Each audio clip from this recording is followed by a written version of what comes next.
Hello, नमस्कार जी। आपका मेरे YouTube channel beyond your knowledge में स्वागत है। आज हम कक्षा 8वीं पाठ्य पुस्तक बसंत से चैप्टर प्रथम का अध्ययन करेंगे, जो कि एक कविता है ध्वनि, जो कि निराला जी कवि द्वारा लिखी गई है। तो इसके बारे में पढ़ते हैं। ध्वनि।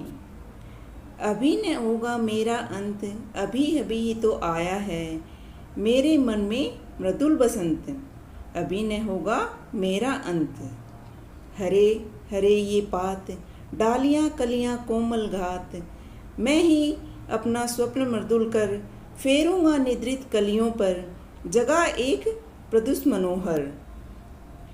पुष्प पुष्प से तंद्रालस लालसा खींच लूँगा मैं, अपने नवजीवन का अमृत शहर सींच दूँगा मैं। द्वार दिखा दूँगा फिर उनको मेरे वे जहाँ अनंत, अभी न होगा मेरा अंत। तो ये कविता छायावादी कवि सूर्यकांत त्रिपाठी निराला जी द्वारा लिखित है। तो इसमें उन्होंने क्या बताया है कि एक कविता ध्वनि यानी ध्वनि कविता के द्वारा इसमें बसंत के आगमन को बताया है। इसमें बसंत में जब नए नए पौधे खिलते हैं और नई नई कलियाँ खिलती हैं, और मतलब उनकी तुलना एक आदमी मनुष्य जीवन के यौवन से की है, जिसमें यौवनावस्था में भी क्या है कि एक व्यक्ति पूरे जोश और होश में रहता है और उसमें अच्छी ताकत होती है। तो वो ये सब बसंत के द्वारा ये समझाना चाहते हैं नई पीढ़ी को कि भाई आलस त्याग दो और अपने नवजीवन का संचार करो। इसमें यही बताया गया है। तो हम इस पाठ के सार को पढ़ते हैं।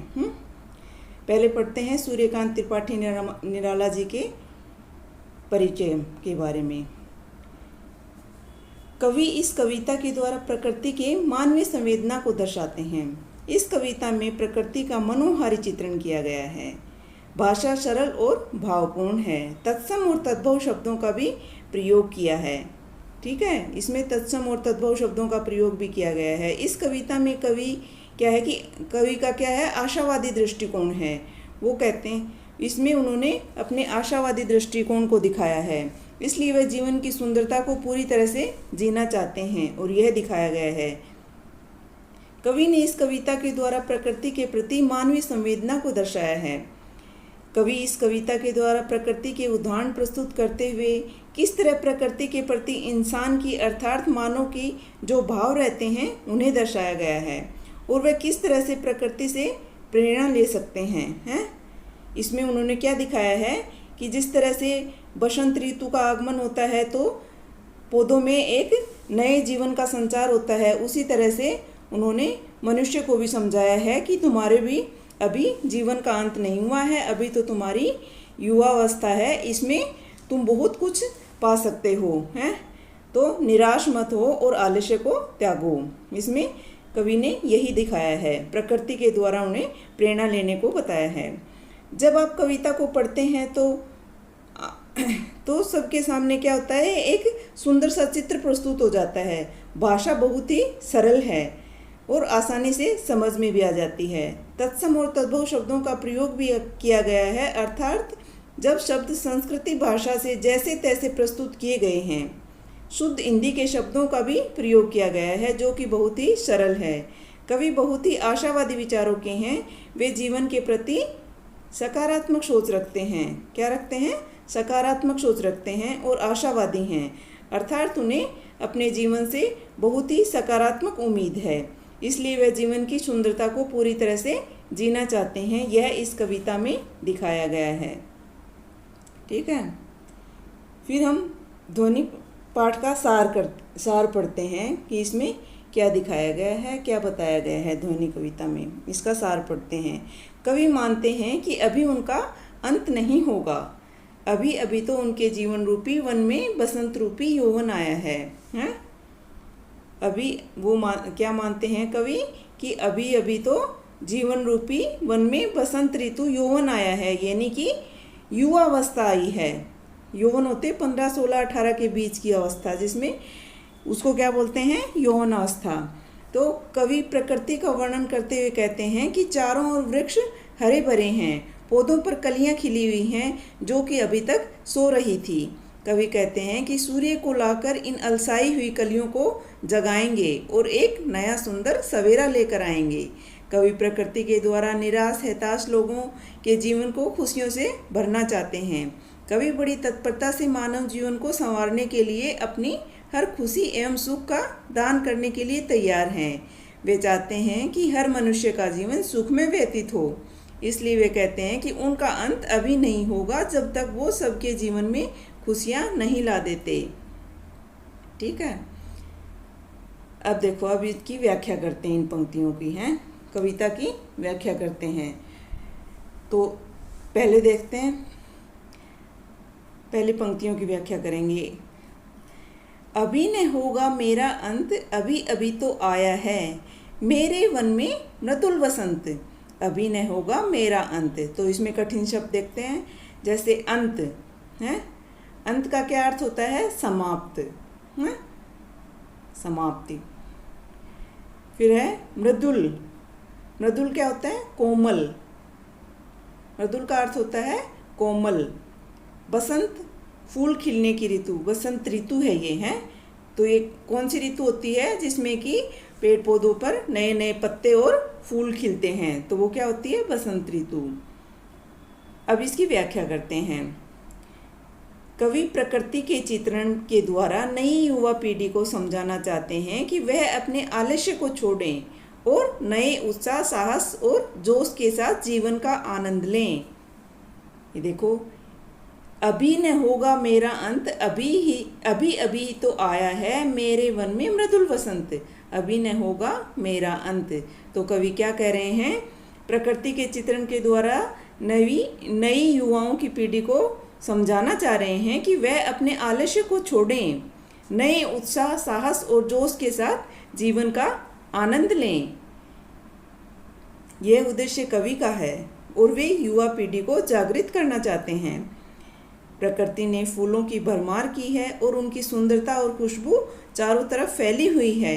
अभी इस समय का अंत नहीं होगा, ऐसा कवि का कहना है। कवि कहते हैं कि यह बसंत उनके जीवन में अभी अभी तो आया है, अर्थात उनके जीवन में उत्साह और जोश भरपूर क्षमता है। यानी जोश क्या बता रहे हैं वो, कवि क्या कह रहे हैं, बसंत उनके जीवन में अभी अभी तो आया है। बसंत ऋतु में क्या होता है, नए नए पत्तियां और नए नए फूल खिलते हैं। प्रकृति एक अच्छी सुंदर और खुशबू से भर जाती है। तो इसीलिए जीवन में भी युवावस्था के जीवन में क्या होता है, उत्साह और जोश भरपूर पाया जाता है। तो कवि कहना चाहते हैं कि जीवन में उत्साह और जोश भरपूर क्षमता होती है, अभी कुछ दिन ठहरेगी और उसका अभी अंत नहीं होगा। और कहते हैं कि अभी इस चीज़ का अंत नहीं होगा, क्योंकि अभी अभी तो जीवन में फूलों की भरमार आई है, बसंत ऋतु खिली है, जीवन में नया उत्साह, नया जोश जगा है, जिसकी सहायता से युवा पीढ़ी को जागरूक करने के संकल्प को पूरा करूँगा। है, आया समझ में? इसमें कवि ने क्या बताया है कि जिस प्रकार से बसंत ऋतु में नए नए फूल और पत्ते खिलते हैं, मतलब अच्छी खुशबू चारों ओर फैल जाती है और एक नया उत्साह भर जाता है प्रकृति में, तो उसी तरह से युवावस्था में भी क्या होता है, प्रकृति मतलब बसंत ऋतु से ही कवि ने उनकी तुलना की है युवावस्था की। यह समय भी तुम्हारे अंदर एक नया जोश और उत्साह से भरपूर है।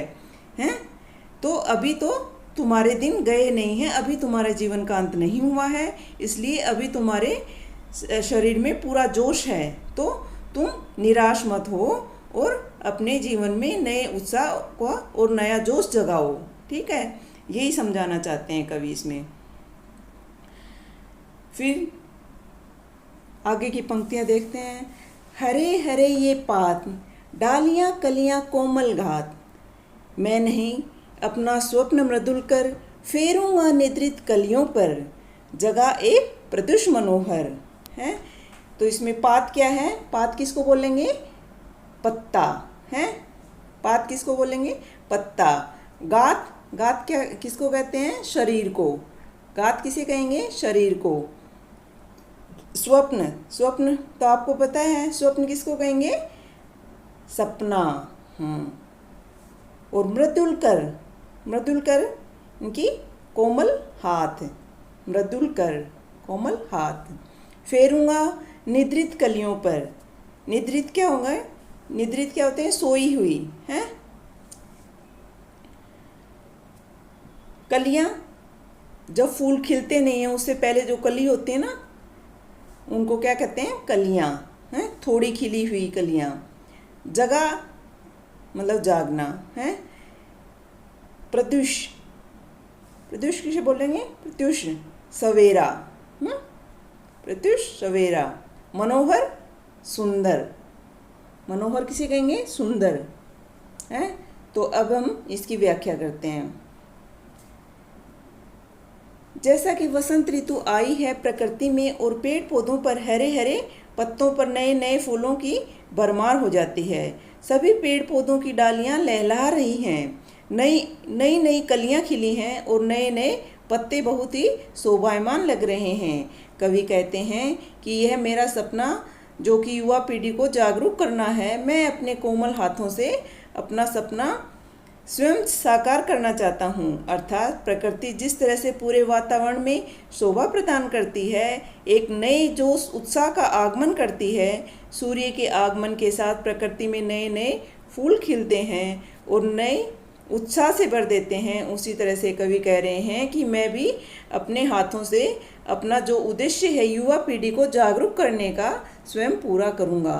कवि कहते हैं कि जहाँ जो युवा पीढ़ी है जो आलस में भरी हुई है, नींद में सोई हुई है, उन्हें जागृत करना चाहते हैं। इन कोमल कलियों पर मैं अपने कोमल हाथ फेरूंगा, अर्थात उन्हें सही दिशा में भेज दूंगा और एक नए प्रेरणा स्रोत बनूंगा, जिससे कि वह जागरूक हो जाएंगे और एक सही राह पर चलेंगे। इस तरह से मैं इस जीवन में, पूरे संसार में, समाज में एक नया सुंदर सवेरे का आगमन करूंगा, जो कि मेरे उद्देश्य हैं। युवा पीढ़ी को जागृत कर पूरे समाज में सकारात्मकता लाऊंगा। तो इन पंक्तियों में कवि क्या कहना चाहते हैं? इन पंक्तियों में कवि जैसे कह रहे हैं कि हरे हरे ये पात, डालियां कलियां कोमल गात। तो कवि क्या कहना चाह रहे हैं कि जैसा कि बसंत ऋतु आने के बाद प्रकृति में पेड़ पौधों में नए नए हरे पत्ते और फूल से भरमार हो जाती हैं और प्रकृति में एक नई शोभा आ जाती है। तो जिस प्रकार से सूर्य जब निकलता है तो नए नए फूल और कलियां खिल जाती हैं, उसी तरह से वो क्या कहना चाहते हैं कि मैं भी अपने कोमल हाथों से उन कलियों पर हाथ फेरूंगा। कलियां किनको का है? यानी कि जब व्यक्ति में युवा अवस्था आती है, तब वो मतलब पहले वो कलियां होती हैं, तो वो कहते हैं कि मैं उन पर हाथ फेरूंगा, ताकि वो भी अच्छे नए नए फूल खिलें, यानी कि उत्साह से भरे हों। जिस प्रकार से फूल खिलता है ना, बहुत सुंदर लगता है, उसी तरीके से वो कहना चाह रहे हैं कि जैसे सूर्य के आगमन को प्रकृति में नए नए फूल खिलते हैं और एक नया उत्साह भर देते हैं, उसी तरह से कवि कह रहे हैं कि मैं भी अपने हाथों से अपना जो उद्देश्य है, यानी युवा पीढ़ी को जागरूक करने का उद्देश्य है, वह मैं स्वयं ही पूरा करूँगा। कवि कहना चाह रहे हैं कि युवा पीढ़ी में जो आलस भरा हुआ है, जो नींद में सोई हुई है, मैं उन्हें जागृत करना चाहता हूँ और कोमल कलियों पर अपने कोमल हाथ फेरूंगा और उन्हें सही दिशा प्रदान करूंगा और एक नया प्रेरणा स्रोत बनूंगा। देखो मैं कह रहे हैं, मैं ही अपना स्वप्न मर्दुल कर फेरूंगा निद्रित कलियों पर, जगह एक प्रत्युष मनोहर है। वो कहना चाह रहे हैं कि मैं उन सोई हुई कलियों पर अपना हाथ फेरूंगा, जिससे कि वो अच्छे फूल के रूप में खिले, उनमें नया उत्साह और जोश भर जाए। ठीक है, तो यही कवि बताना चाह रहे हैं। ठीक है, फिर आगे बढ़ते हैं। अंतिम पंक्तियाँ। पुष्प पुष्प से तंद्रालस, लालसा खींच लूँगा मैं, अपने नवजीवन का अमृत शहर सींच दूँगा मैं, द्वार दिखा दूँगा फिर उनको, है मेरे जहाँ अनंत, अभी न होगा मेरा अनंत। तो इसमें कठिन शब्द देखते हैं। पुष्प पुष्प, पुष्प पुष्प यानी फूल, ठीक है। तंद्रालस, नींद से अलसाया हुआ। तंद्रालस किसे बोलेंगे? नींद से अलसाया हुआ। लालसा, लालसा किसे कहते हैं? लालच को, हैं? लालसा किसे कहेंगे? लालच। नव, नव किसे बोलते हैं? नए, हैं? नव जीवन यानी नया जीवन, है। अमृत, अमृत किसे कहेंगे? सुधा। सहर्ष, खुशी के साथ। सींच यानी सिंचाई, सींच किसे कहेंगे? सिंचाई। द्वार, दरवाजा। और अनंत, जिसका कभी अंत न हो।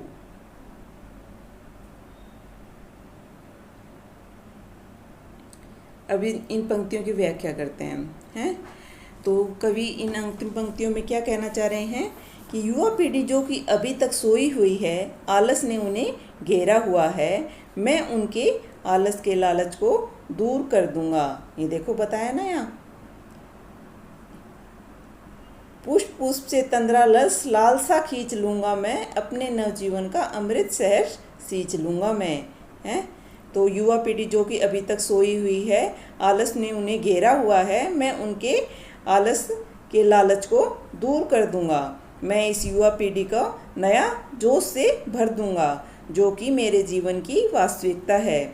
उसके अमृत को जाना है, वैसा नया रूप मैं इन सब में भर दूंगा। अर्थात नई युवा पीढ़ी को मैं नए जोश और उत्साह के साथ और जीवन के इस अमृत के साथ, जो कि जीवन की वास्तविकता, जो कि जीवन की वास्तविक सुख है और उसको किस तरह से जिया जा सकता है, यह सब ज्ञान मैं नई युवा पीढ़ी को दूंगा। कवि प्रसन्नता के साथ यह सब करना चाहते हैं। जिस तरह से हम पौधों को सींचते हैं और वह बहुत ही हरा भरा हो जाता है, उसी तरह से मैं युवा पीढ़ी के अंदर भी नए जोश और उत्साह का संचार भर दूंगा और वह युवा पीढ़ी जागृत होकर अपने जीवन का भरपूर आनंद ले सकती है। कवि इस कविता के द्वारा प्रकृति का उदाहरण लेकर प्रेरणा देना चाहते हैं कि सही रास्ता दिखा दूंगा उनको, ताकि वह सही रास्ते पर चल सकें। कहते हैं कि इस तरह से इस जीवन का कभी अंत नहीं होगा। जहाँ तक मैं चाहता हूँ युवा पीढ़ी पूरे उत्साह जोश के साथ जीवन का आनंद ले। जब तक मैं अपने उद्देश्य को पूरा नहीं कर लूँगा, तब तक मेरा अंत नहीं होगा, ऐसा कवि का मानना है।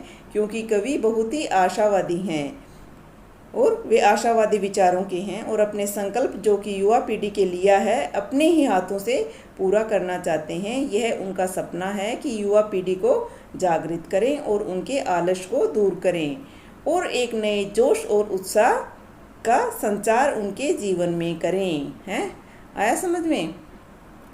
तो क्या कहना चाह रहे हैं कवि इन अंतिम पंक्तियों में? वो कह रहे हैं कि मैं इन युवा पीढ़ी को सोए हुए से जगाना चाहता हूँ। उनको जो आलस ने घेर रखा है, मैं उस आलस रूपी लालच को दूर कर दूंगा और युवा पीढ़ी में एक नया जोश और उत्साह भर दूंगा। ठीक है, वो कह रहे हैं कि मैंने इस अमृत को जान लिया है, जो मैं सब में भर दूंगा। अर्थात नई युवा पीढ़ी में जोश और उत्साह के साथ, जीवन के इस अमृत के साथ, जो कि जीवन की वास्तविकता है, सुख है और उसका किस तरह से जिया जा सकता है, इस सब का ज्ञान मैं नई युवा पीढ़ी में भर दूंगा। कवि प्रसन्नता के साथ ये सब करना चाहते हैं क्योंकि वो आशावादी हैं और आशावादी दृष्टिकोण लेके चलते हैं।